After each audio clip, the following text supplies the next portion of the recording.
যুক্তরাষ্ট্রের আসন্ন হামলার মুখে ইরানের সামরিক বাহিনী বর্তমানে সর্বোচ্চ প্রতিরক্ষামূলক প্রস্তুতি গ্রহণ করেছে বলে দেশটির বিপ্লবী গার্ড বাহিনী বা আইআরজিসি জানিয়েছে।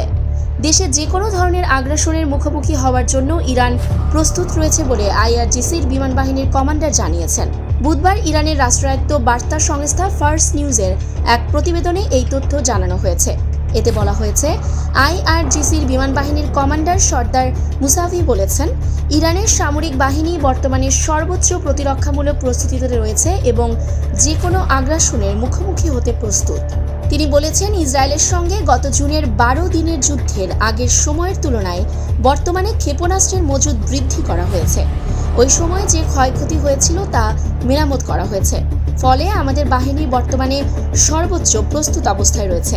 হামলা হলে যুক্তরাষ্ট্রের ঘাঁটিতে পাল্টা হামলা হবে। এদিকে ইরানে হামলা চালানো হলে শত্রুপক্ষের জন্য অনেক চমক অপেক্ষা করছে বলে সতর্কবার্তা দিয়েছেন দেশটির প্রতিরক্ষামন্ত্রী আজিজ নাসির জাদে। মার্কিন প্রেসিডেন্ট ডোনাল্ড ট্রাম্প ইরানের বিক্ষোভকে কেন্দ্র করে দেশটিতে সামরিক হস্তক্ষেপের হুমকি জোরালো করেছেন। তার এমন হুমকির পর ব্রিগেডিয়ার জেনারেল নাসির জাদে ওই মন্তব্য করেছেন। ইরানের নিরাপত্তা পরিষদের বৈঠকে আজিজ নাসির জাদে বলেন, এই হুমকি যদি বাস্তবে রূপ নেয় তাহলে আমরা পূর্ণ শক্তি নিয়ে এবং শেষ রক্তবিন্দু পর্যন্ত দেশকে রক্ষা করব। আমাদের প্রতিরোধ তাদের জন্য হবে যন্ত্রণাদায়ক।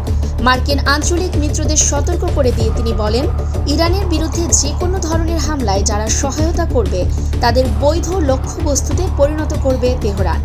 নাসির জাদে বলেন, গত জুনে ইসরায়েলের সঙ্গে 12 দিনের যুদ্ধে যে ক্ষয়ক্ষতি হয়েছিল তা মেরামত করা হয়েছে এবং একই সঙ্গে ক্ষেপণাস্ত্র সহ সামরিক উৎপাদন সক্ষমতাও বৃদ্ধি করা হয়েছে।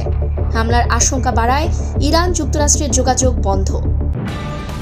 নিউজ টেক্স দৈনিক অন্যধারা।